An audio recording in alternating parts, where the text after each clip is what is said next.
My story is one of self-implosion, really. Today my guest is Tim Ferriss.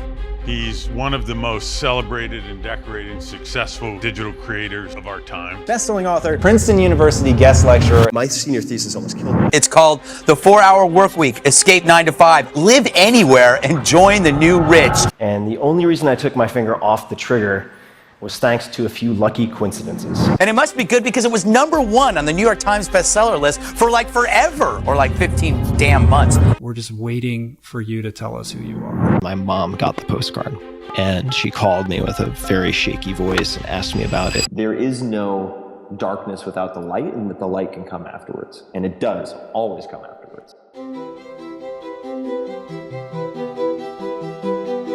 In 2000, a freshly graduated Tim Ferriss arrived in Silicon Valley. Fueled by ambition and drawn by the success of a close friend, Ferriss was keen to carve his own path. So I left Princeton in 2000. I came out to Silicon Valley because a friend of mine sold BlueMountain.com for about $480 million.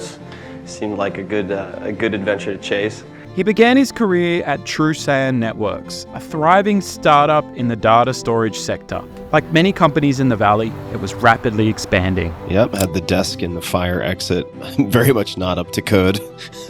They were over capacity, so it was an exciting time to land in Silicon Valley. However, as time progressed, the initial thrill of working at TrueSand began to wane. I was really good at it, and this new manager came in, and he dropped a huge stack of papers, like several inches thick, on my desk, and he said, "Start with A and start dialing." And I was like, okay, this job is about to get really monotonous and really unprofitable from a learning perspective. Disillusioned, Ferriss started to explore other avenues during his lunch breaks, making phone calls and laying the groundwork for a future in a new industry. This is Tim Ferriss. Within a year, Ferriss left TrueSand to fully commit to his new company, BrainQuicken. With drive and skills he'd honed in the startup culture, he dedicated himself fully to growing his business. So I took the behaviors that I had developed working in the startup culture, working in a very fast-growing startup, and then applied it to my own business. I was working 14 hours a day. His efforts paid off. He saw the company grow to a size where it was earning double his yearly salary. However, this success came at a major cost. I was working from 7 a.m. to 9 p.m. I was working 14 hours a day in my own company, trapped in a beast of my own design. I was using stimulants to get going. I was using depressants to wind down and go to sleep. So I would wake up at 7, make phone calls to the UK and Europe, then do the normal business day for the East Coast, then the West Coast, and then make calls to Japan and Australia and so forth. And it was completely unsustainable. I had been checking email 100 to 200 times per day, send, receive, like a rat with a cocaine pellet dispenser. I was dating a wonderful girl who I thought was probably going to end up my wife, and she broke up with me. And the parting gift that she gave me, her version of a Dear John letter, wasn't so much a plaque as one of these photo holders that you can see at Target. Folds out, it's made out of metal. And it said, "Work hours end at 5 p.m. The breakup with his girlfriend, who he had envisioned as a partner for life, was an emotional blow. This, combined with the overwhelming pressures of BrainQuicken, marked the beginning of a descent into a dark, dark hole. Unfortunately, this is a dark hole that he's all too familiar with, as he's been there before just a few years earlier, and last time, he almost didn't make it out.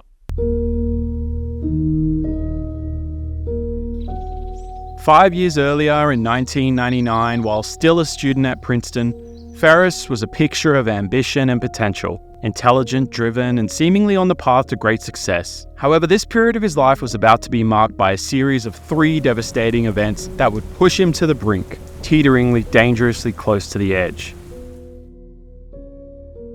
I failed to make it to the final interviews for McKinsey Consulting and Trilogy Software. In addition to others, I have no idea what I'm doing wrong, and I start losing confidence after winning in the game of academics for so long. Then, a long term, for a college kid anyway, girlfriend breaks up with me shortly thereafter. Not because of the job stuff, but because I become more insecure during that period. The final straw came with his Princeton senior thesis. After completing a first draft, he was told it needed substantial revision, including more original research.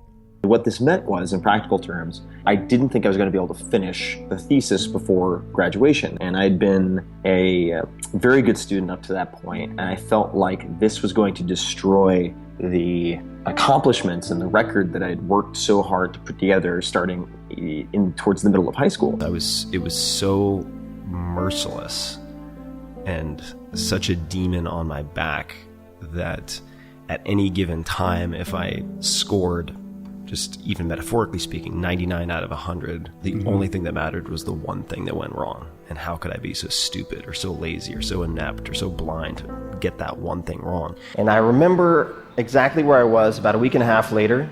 I was sitting in the back of my used minivan in a campus parking lot when I decided that I was going to commit suicide. And I went from deciding to a full-blown planning very quickly. And I came this close to the edge of the precipice. It's the closest I've ever come. I had the exact plan laid out. I knew exactly how and when I was going to do it. And by sheer luck, I had requested a book dealing with suicide from Firestone Library at Princeton, and I'd forgotten to change my mailing address. So a postcard, when the book was available, went home to my parents, and my mom got the postcard. And she called me with a very shaky voice and asked me about it. And that, obviously, you can imagine, sparked a conversation. And that was enough to make it clear to me, holy shit, as a wake-up call, that would have been the selfish thing I possibly could have done. Was it fate, luck, or maybe divine intervention?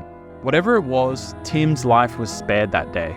Fast forward to 2004, Ferriss found himself on the brink again. Overwhelmed by the demands of Brain Quicken and reeling from the end of another significant relationship, he recognized the need for change. But unlike in 1999 when he was at Princeton, he knew he couldn't rely on fate, luck, or divine intervention this time. I reached the melting point in June of 2004, and I went to London for 4 weeks, ostensibly, to take a step back and reassess where I was going and what my real objectives were, what I wanted my lifestyle to be. In other words, how I wanted to spend my time from when I woke up to when I went to sleep. If I telescoped out a year, 5 years, 10 years, and looked at the behaviors, they were not sustainable. And the problems that were small were going to get bigger. In London, Ferriss took his first real break in 4 years, giving him the space to make changes in his approach to work. And the first rule that I set for myself while I was traveling around the world was that I could check email once per week. So I could check it on Mondays for 1 hour. And this was going from 100 to 200 times per day to once per week. So I had 120 wholesale customers worldwide, and they consumed about 60 hours a week. I did an 80-20 analysis, and I realized that 5 out of 120 customers were contributing more than 95% of my profit. I realized that I couldn't really handhold the 120 wholesale customers I had. It was an impossibility. And it was a very painful detox process. I expect the hierarchy of addiction is something like cocaine, nicotine, heroin, and then email. And miraculously, as I saw it at the time, my company profit went up close to 30% in that 4-week period, which was depressing and enlightening at the same time. But it made it very clear to me that most of the assumptions we make about what is necessary to be financially successful, to have a successful career, most of these assumptions are completely unfounded. And as a result, I went from about 60 hours a week to 2 hours a week.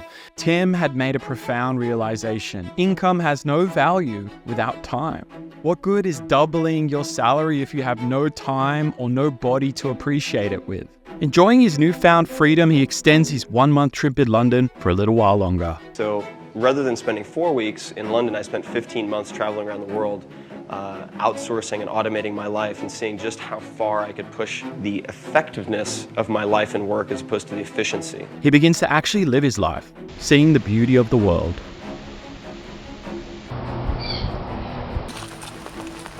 That's it.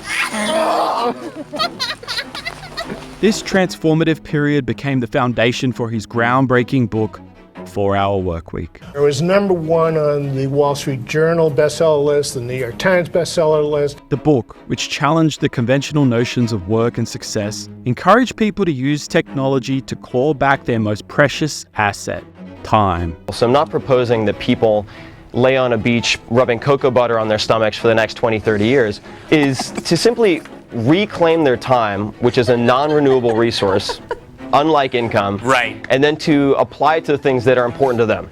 $1 million in the bank isn't the fantasy. The fantasy is the lifestyle of complete freedom it supposedly allows. The question is then, how can one achieve the millionaire lifestyle of complete freedom without first having $1 million? Tim's story has taken him to the depths of darkness multiple times and brought him back again.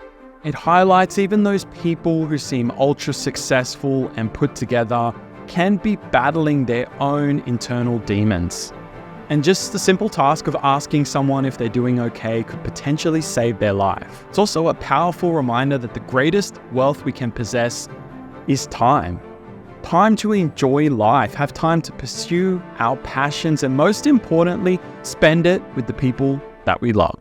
I still have trouble saying this, but like self-love is not an indulgence. It's not a nice to have. It is a prerequisite. Even if all you want to do is feel successful and take care of the people you love the most, to really take care of them, you have to, as I've heard said, put on your oxygen mask first. Mm-hmm.